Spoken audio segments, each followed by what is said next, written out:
Assalamualaikum warahmatullahi wabarakatuh. Balik lagi dengan saya Novianto. Jadi di pertemuan sistem operasi yang kedua ini kita akan membahas tentang shell. Jadi di Linux itu kita itu bisa ngebuat sebuah kayak kode program gitu menggunakan shell. Dan untuk kayak kita ngebuat kode program itu, pertama pasti kita harus tahu aturan penamaan variabelnya. Mungkin di sini bisa kalian baca aturan penamaan variabelnya. Notabene sih sama seperti bahasa pemrograman yang lain ya, kayak harus diawali dengan sebuah abjad ataupun underscore, atau baru nanti diikuti dengan variabel-variabel lain. Mungkin kalian bisa baca karena sama.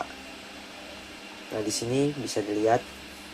Jadi untuk pembuatan variabel itu kita bisa menggunakan read di sini. Jadi maksudnya read di sini itu kita itu ngebaca atau kita tuh bakal masukin inputan ke si variabel nama ini, kayak gitu.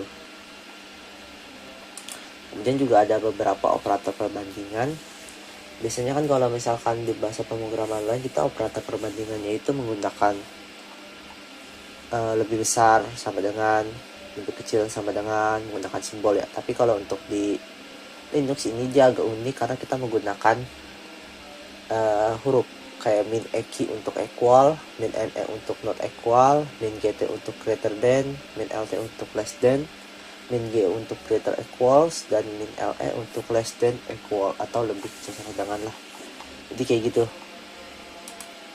Kemudian untuk di Linux ini juga kita bakal belajar tentang percabangan. Jadi untuk percabangannya mah sama aja seperti bahasa pemrograman lain, yaitu if then else, if then elif else. Jadi elif ini tuh kalau misalkan kalian sudah belajar Java mungkin jadi if then else, if else, kayak gitu. Kemudian struktur kontrol yang terakhir adalah case. Mungkin kalau di bahasa pemrograman lain kalian bakal tahu yang namanya switch case. Dan jangan lupa untuk kita bakal masuk ke percabangan if then deh. Jadi untuk percabangan di Linux ini dia menggunakan if, kemudian ada perintah then. Di if dulu, kemudian kondisi, kemudian perintah then, baru statement. Dan yang paling penting itu ada penutupnya, yaitu v, kayak gitu.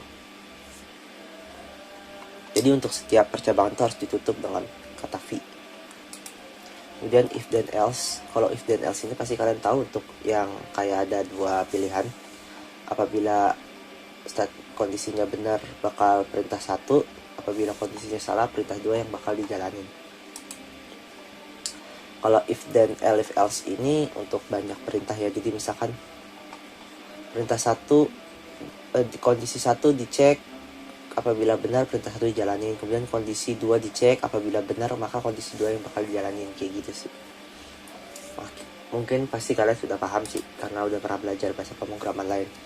Untuk case juga sama seperti switch case. Pertama kita menggunakan kata case, kemudian variabel yang ada nilainya, kemudian in. Di sini itu kayak nilai variabelnya. Apabila nilainya 1 maka perintahnya apa, apabila nilai variabelnya 2 maka perintahnya apa, dan begitu terus. Kemudian di sini juga ada untuk bentuk perulangan. Yang pertama itu ada for. Jadi for itu perulangan dengan menggunakan variabel yang ada pada setiap perulangan akan diganti dengan nilai-nilai yang berbeda pada dasar. Jadi perulangan ini berbeda dengan perulangan bahasa pemrograman lainnya, karena perulangan ini dilakukan berdasarkan nilai-nilai yang ada dalam daftar. Jadi misal for angka, jadi variabel angka ini nilainya bakal menjadi 1, 2, 3, 4, dan 5, kayak gitu. Bakal berubah-ubah sesuai dengan daftar argumen yang ada di sini. Kemudian perulangan while pasti kalian udah paham. Jadi untuk perulangan while itu pertama dia bakal ngecek dulu kondisinya. Apabila kondisinya benar, maka dia melakukan perintah. Melakukan perintah. Dan jangan lupa kita di sini harus ngebuat iterasi supaya perulangannya itu ada ujungnya. Kayak gitu. Kalau untuk kalian lihat di sini contohnya kan while apabila nilai ulang apabila nilai ulang masih lebih kecil sama dengan nilai A, maka dia bakal menulis variabel ulang. Dan di sini bisa kita lihat ada iterasi di mana variabel ulang itu ditambah 2. Kemudian ada perulangan until. Perulangan until ini itu kebalikan dari while. Kalau while itu kan kita harus ngecek dulu apabila kondisinya itu masih benar, maka dia bakal dijalankan terus menerus. Tapi kalau until ini, apabila kondisinya masih salah, dia bakal diulang terus menerus. Dan untuk until ini dia itu biasanya bisa ditaruh di antara do dan done. Jadi dia itu bisa mencetak dulu sekali perulangannya, baru mengecek kondisinya apakah betul atau salah. Di sini ada break statement. Jadi break statement ini untuk kayak menghentikan program atau kita keluar dari looping.